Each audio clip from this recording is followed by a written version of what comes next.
guys, welcome back to my channel. My name is Andy. I hope you're doing really well wherever or whenever in the world you are. Today I'm going to be doing my August wrap up where I'm going to get to talk about all the books that I read in the month of August. I'm going to leave timestamps in the description box below. That way you can kind of scroll through to a specific book if that's something you're interested in. I know I always really appreciate it when other content creators leave those timestamp chapters so that I can kind of like pick and choose. So I figured I'd do the same. If you can't already hear some scurrying in the background, I got a cat and her name is Frances and she's adorable. Maybe I'll insert a little clip right here. Everyone, this is Frances, my new kitty cat. You may see her in videos. She's gonna be my co-host if I can ever coax her out of this bed. But she's looking good. You're looking so cute. We love her, but she is a busy body. And so if you hear her playing in the background, I hear it. So I want to acknowledge it because I'm sure that you can also hear it. Also, before we get into the meat and potatoes of all the good, the bad, and the ugly that I read this month, I want to hear from you all. What did you read in the month of August? What were some of your recent reads? Any favorites? Any total flops? I would love to know. So leave those comments down below. All right. On to the books. In August, I read 11 books, which is I'm quite content with that. It's not my best reading month, but it's also not my worst at all. So yay for reading. I think that I'm gonna go in order of my lowest rated books all the way up to my highest rated books for this particular wrap up.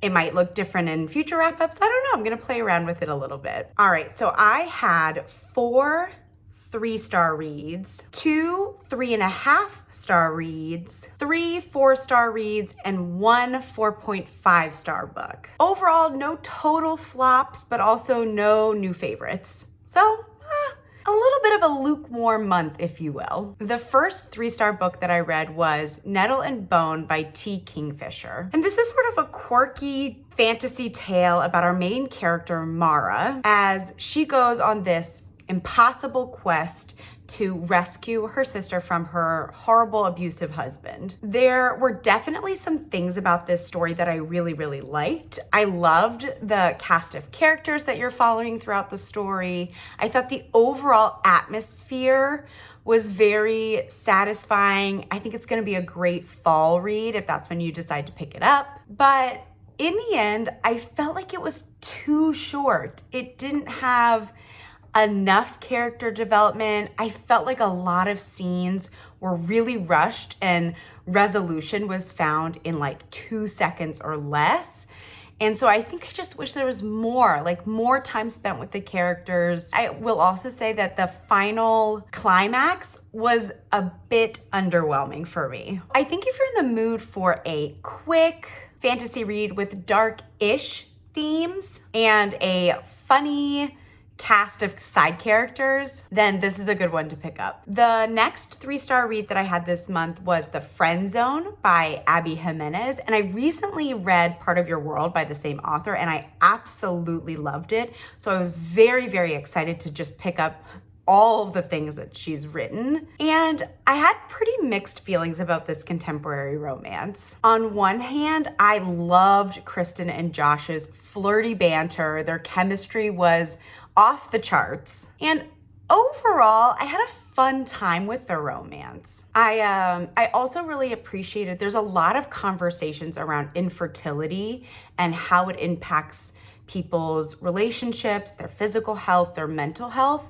And so I appreciated that that's a theme throughout this story. However, there were 2 huge things that happened at the end in particular that really rubbed me the wrong way. And on top of that, there are very, very strong, she's not like other girls vibes going on in this one. So if that bothers you, oh, this might not be the best read for you. I don't think that I'll continue on in this like friend zone series of hers, but I will definitely keep an eye out for future books written by Abby Jimenez because I do really like her writing, her humor, and her overall character development and romances. My next 3-star read was Garnet Flats by Devney Perry. This is book 3 in the Eden series, which is a set of companion novels that follows one family in this small town, and each sibling kind of gets their own book, their own romance.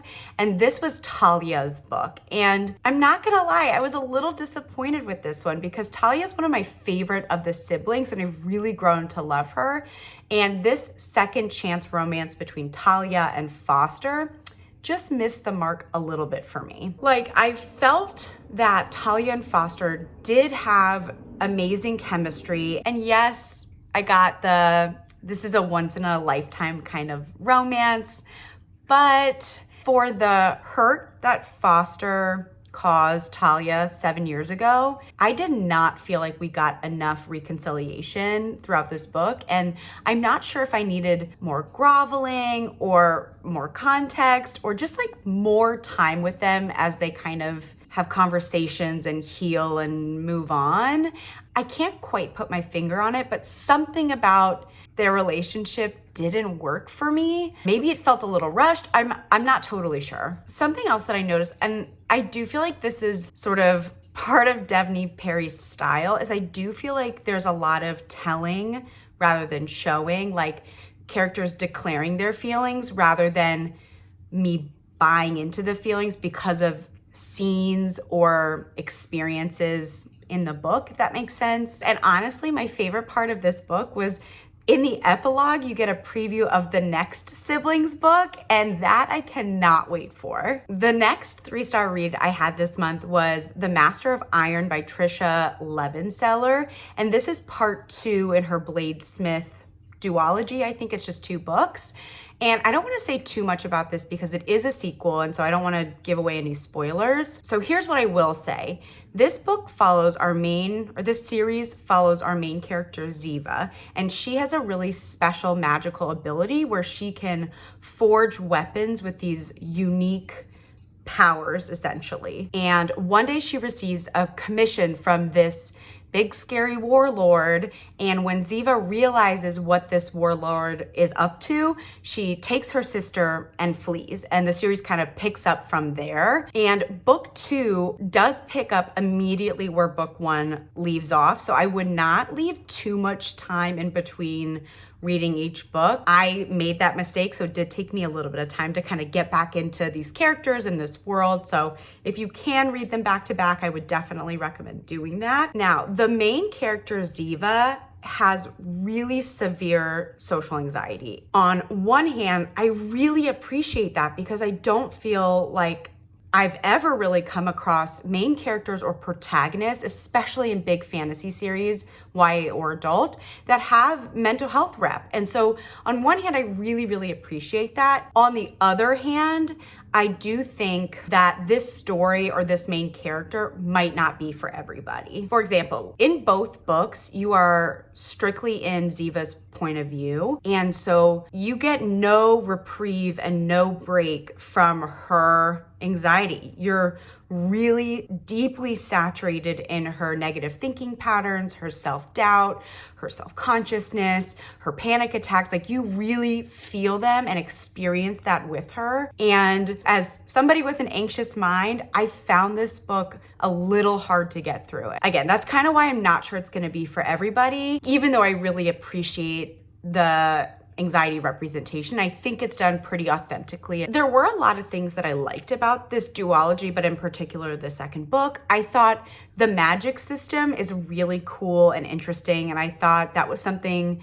that I really looked forward to. Like, the more we got to explore that and the more of it that's revealed. I thought the plot was really interesting. I probably found the plot more interesting in book 2 than book 1, but kind of counter to that, I thought the character development and relationships were better developed in book 1 than book 2. So it's sort of a trade-off. And low-key, my favorite character, I think, from this book was actually the villain.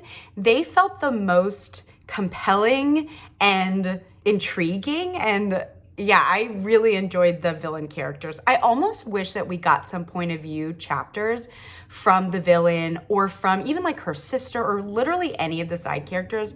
I think that would have made this book a little bit more enjoyable because, yeah, you just oof, you spend so much time in Ziva's inner workings, like in her brain, and you can really feel at times her like youth and immaturity. I think she's a really interesting and honest main character, but yeah, like I said, I don't know if she's gonna be for everybody. Anyways, I think if you're in the mood and you're craving some YA fantasy and you're looking for mental health rep in a main character or protagonist, give this series a try. You might really love it. But I will say, if you're not into YA fantasy, and this duology feels very YA to me, or for whatever reason you're not seeking out main characters with anxiety in particular, then I would maybe skip this duology. Now, my first 3.5 star read was Kingdom of the Wicked by Kerri Maniscalco. This is a YA fantasy romance with a enemies to lovers trope, and it has lots of paranormal creatures and fun plot twists. The main blurb, I'm looking down at my Goodreads right now, the main blurb says, 2 sisters, 1 brutal murder, a quest for vengeance that will unleash hell itself, and an intoxicating romance.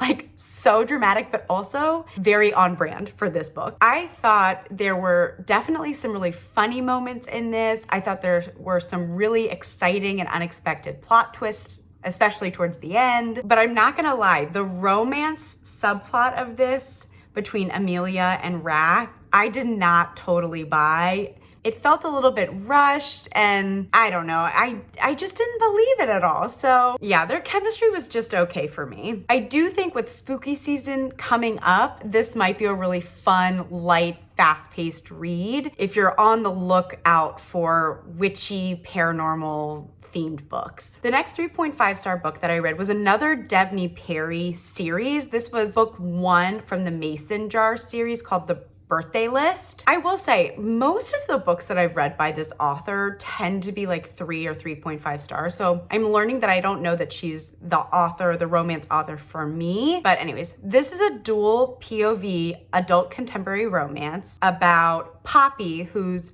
first love, Jamie, is devastatingly murdered. And Jamie had this whole bucket list thing of things that he wanted to accomplish or check off before each of his birthdays. And so as a way to find some closure following his death, Poppy decides to take on this bucket list or this birthday list and check off all the things on the list. Shortly after she begins this journey, she runs into Cole, who was the responding officer to her husband's death and was the one who told her the news. And for reasons, she needs Cole's help to finish off this birthday list and do all of the things. And once again, I have kind of mixed feelings about this one. On one hand, I loved Poppy and Cole's chemistry, and I thought Cole, within his role as the love interest, was incredibly sweet and patient and kind and very much a cinnamon roll. Poppy and Cole's kind of slow burn romance, it really, really worked for me. I thought it was really well done, and it felt really carefully crafted and like nothing felt rushed, which I really appreciated.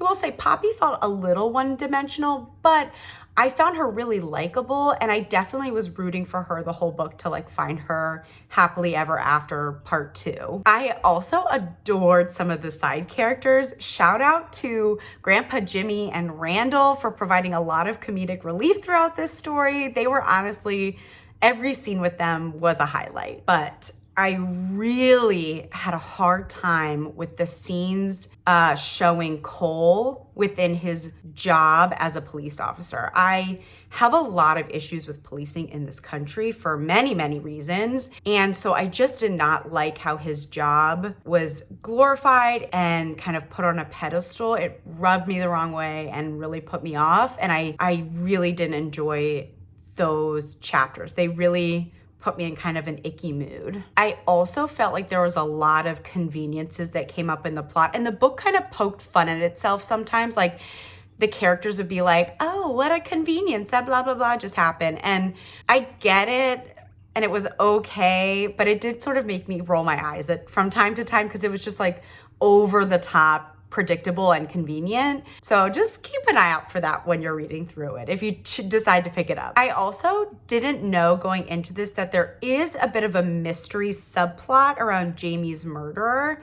And I felt the resolution to this was moderately interesting and like somewhat satisfying. I definitely enjoyed it enough to jump into book 2, which is actually the first 4-star read of my month. And this is Letters to Molly, also obviously by Daphne Perry. And again, I still had some major issues with this one, but I did enjoy it overall more than I enjoyed book 1. This book is a second chance romance following Molly and Finn, both characters you do meet in book 1. And again, it's a dual POV, which I really love. I love when romances have multiple perspectives. I think it's really helpful in crafting their relationship and their chemistry. In this book, I loved Molly. She's honestly probably one of my favorite female protagonists in any of the Daphne Perry books that I've come across. I thought she was so likable and really, really easy to root for. And I don't typically like a second chance romance trope. Like, I haven't hit a lot of home runs with that. However, I thought the second chance romance in this one was really well done. It was very believable. It felt paced really well. And like the tension felt really authentic and believable. Similar to the first one, this one also has a mystery element. And again, it was like so-so. I definitely think the mystery in this book was more satisfying than from The Birthday List. However, I absolutely hated the therapist and therapy representation in this book. It was so inaccurate and off-putting. There's a character in this story who is a therapist and is basically a caricature of what therapy and therapists are. This character portrays an outdated and unethical, unrealistic therapist, and it really, really bothers me. It feels like it's written by somebody who knows nothing about therapy, has never been to therapy, doesn't know what a therapist's job, doesn't know what the code of ethics is, and I think it puts a bad light on a really important profession. If you can't tell, it left a really bad taste in my mouth. I also feel like this book had weird vibes around feelings. Like there was a lot of themes around how crying equals weakness and it's important to show your strength and bottle up your feelings. And all of that stuff just felt really outdated to me. Whenever those conflicts or themes or characters came up, it drove me crazy. It did make me pretty frustrated. So yeah, all that to say, in general, I have pretty lukewarm feelings about Daphne Perry as a romance author and all of the series that I've read of hers. And I know I just got very heated and passionate, but I can't say this enough. I did enjoy Letters to Molly more than I enjoyed The Birthday List. So even though I had big problems within each book, if those are things that aren't gonna bother you, give them a try. Maybe you'll enjoy them a little bit more than I did. My next 4-star read was The Lies of Locke Lamora by Scott Lynch. And this was a really fun first installment in a fantasy series that follows Locke Lamora and his band of light-fingered brothers called the Gentlemen Bastards. Now, the first 25% of this book is slow and it's really hard to get through, but I promise if you can make it through it, the payoff is really, really worth it. In those first like 200 or so pages, I loved the installments where you kind of get to go back to some of the main characters' past and you get a little bit of their origin stories of like how they came to be where they are. I liked those chapters way more than the present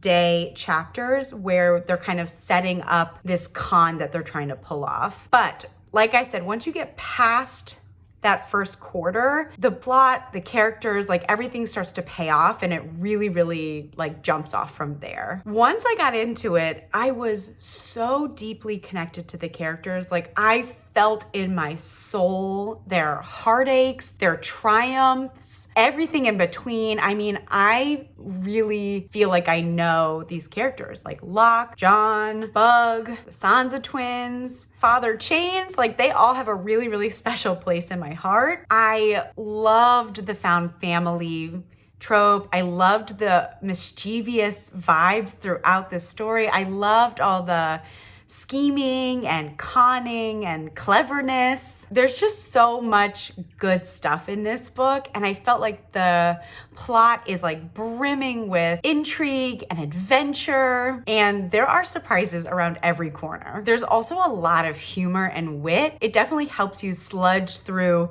the slower first quarter. And I also think the audiobook narrator, Michael Page, is excellent. So maybe pick it up on audio if you're feeling so, because the audiobook narrator and the performance overall is really stellar, and I think helped me push through so that I didn't DNF this book, because if I was reading the physical copy, I definitely would have DNF'd. But yeah, I'm obsessed. I'm definitely gonna continue on in the series, and I cannot wait to see whatever other shenanigans this merry band of misfits get up to. The next 4-star read that I had this month was You Made a Fool of Death with Your Beauty by Akwaeke Emezi. Now, the cover is initially what caught my eye, but the content and beauty of the story is really what blew me away. This is a story that follows our main character, Faye, as she is sort of dating again several years after the death of her husband. I loved Faye as a main character. She felt so real and so authentic. I really appreciated how the themes of grief and loss and healing are portrayed throughout this story. You get to experience all the ups, the downs, the good, the bad, the ugly, the messiness alongside Faye. I also adored several of the side characters, like especially her best friend Joy. I thought they had it just felt so real. Like they felt like they were friends of mine. Their conversations felt really like casual and honest, and the audiobook narrator probably supported that because their performance was so good. Although the story can be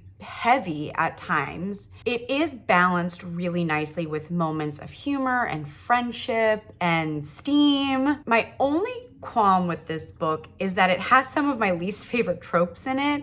It has a forbidden romance and an age gap romance. I didn't totally love Faye and Alim's relationship or their romance story. I will say that their connection and their chemistry grew on me, and so my initial apprehension did not detract from my overall enjoyment of this book as a whole. So I think if you're in the mood for a beautifully written story that does not shy away from deeper emotions and themes, this is an excellent one to pick up. I loved this one so much, and I can already tell I'm probably gonna end up buying the physical copy because I listened to the audiobook and or reading again and or recommending it to like everybody that I know. It is really good, and if you have not read it yet, I highly recommend it. Now, my favorite read of the month with a whopping 4.5 stars was Grip by Kennedy Ryan. This contemporary romance is so good. I mean, I'm obsessed with Kennedy Ryan. I think I've mentioned this in the past. Like, anything she writes is perfect to me. Grip picks up several years after where the prequel Flow leaves off. So you definitely have to go back and read that before you read Grip. Like, it is necessary to get a sense of their history. This book is just following Grip and Bristol as their relationship is going through some trials and tribulations. It is everything that I love and need in a romance. This book is full of mutual pining and tension and conflict and spice and everything nice. It is so good. I'm a little confused about how there's another book in this series about their relationship, but I am not mad about it. I will absolutely be reading it. All right, so those are all the books that I read in the month of August. Overall, I think it was a pretty solid month. Again, no new favorites, but no total flops. I had no DNFs and no books that I wanted to throw off my balcony. So if you made it to the end, go ahead and leave the little book stack emoji. If you'd like to like and subscribe, that's cool. And if not, if you're just passing through, that is beautiful as well. Thank you guys for being here, and I will see you in the next one. Bye.